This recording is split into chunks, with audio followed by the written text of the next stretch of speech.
Yom Haatsmaut is in a few days' time. There's a lot of excitement in Eretz Yisrael in general, and in Kerem B'Yavin in particular. And often the boys who come from Chutz La'aretz are trying to make head and tails of it. They know that there's a mitzvah to be happy on Yontzev, v'samachta v'chagecha.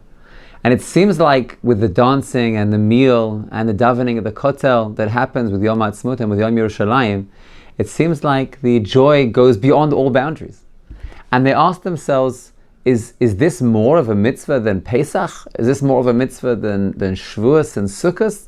That the joy that's experienced here in Kerem B'Yavin, something which they didn't necessarily see back home, and suddenly here in Eretz Yisrael, and specifically in a Hesder yeshiva, they experience this great sense of joy, and they ask themselves, like, where does this come from? Why is the joy so great? And how could it be that it's more than you even see the same people experiencing during Yom Tov itself? There's a Ramban in Parshas Bo. The Ramban says something absolutely amazing. He asks, why don't the months have names?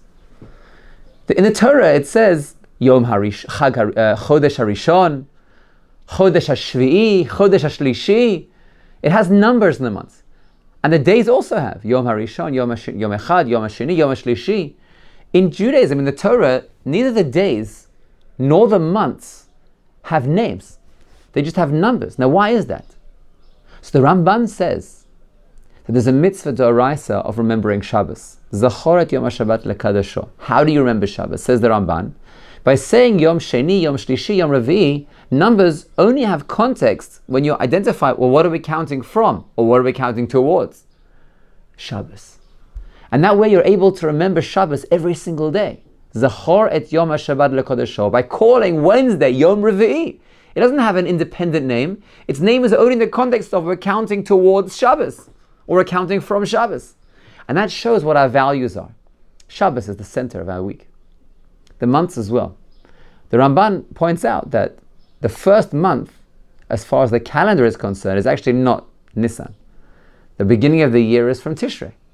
So why are we counting the months from Chodesh Harishon, from Nisan? Says the Ramban, we count from the Geula. That's when we experienced HaKadosh Baruch Hu in our lives. And when we're counting throughout the year, Chodesh Hashini, Chodesh Hashlishi, it has to be tangible, that we're aware of HaKadosh Baruch Hu in our lives. So we don't call the months names. We call the months Chodesh Hashvi'i, so that we'll remember in respect to when Hashem gave us the Geula. That's when we experienced HaKadosh Baruch Hu in our lives. In a way, Hashem becomes real for us, authentic for us. Because He's the God who took us out of Egypt. He's the Hashem who gave us the Geula. That was the Geula that we experienced in Mitzrayim. But then the Jews went into Galus again. They went into Galus and they were in Bavel. Galus Bavel for 70 years. And they came out after 70 years. And they changed the names. What happened? They don't remember Egypt anymore. They don't remember Hashem anymore. They don't remember the Geula anymore. And here's where the Chiddush of the Ramban really lies. And it's the Chiddush of the Ramban. That when the Torah said to count from the months Rishon, Sheni, Shlishi, it wasn't saying specifically Rishon, Sheni, Shlishi from Nisan. It was saying from the time that you've experienced HaKadosh Baruch Hu in the Geula. Based on a pasuk in Yirmiyahu. The Ramban brings the pasuk, V'lo yomar od chai Hashem asher ha'ela et b'nei Yisrael mi'eretz Mitzrayim. You won't say anymore that this is the God who took us out of Egypt. Ki im chai Hashem asher ha'ela Vasher hevi et b'nei Yisrael mi'eretz tzafon.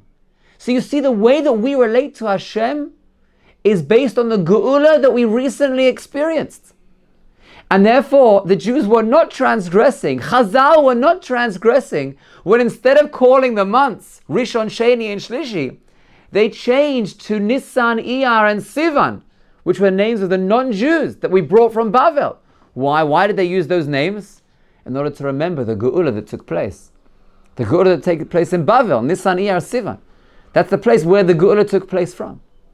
So you see that the way that we relate to HaKadosh Baruch Hu is based on the Geula which is most real for us, most tangible for us, most recent that we experienced.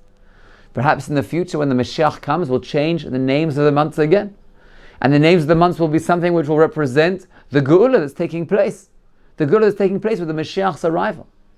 So now we can understand what happens in Eretz Yisrael. When the Jews in Eretz Yisrael, who are living HaKadosh Baruch Hu, returning the Jews. They're living the Kibbutz Galuyos. They're living HaKadosh Baruch Hu, shining His face, His countenance, in the Jews, on the Jews in Eretz Yisrael. There's a sense that this is the Geula. Not a Geula from thousands of years ago, a Geula which is taking place in our time. And just like when the Jews left Bavel, they changed the names from Rishon, Sheni, Shlishi to Nisan, Iyar, Sivan, because that was the Geula they experienced, and they were able to say, Hashem is with us right now. Zeh hayom asa Hashem, nagila v'nismach habo. We can experience it. So too in our area, we can experience a Geula that's taking place. We can experience HaKadosh Baruch Hu returning the Jews to their land. We can experience the founding of a state. We can experience the flourishing of Torah that's being learned here. We can experience the return to the city of Yerushalayim. And we're longing still for the building of the Beis HaMikdash, for the final redemption. But we can experience the Geula and say, this is the emotion that we have of joy as we see HaKadosh Baruch Hu's Geula taking place in our time. Moadim l'simcha, legeula shlema.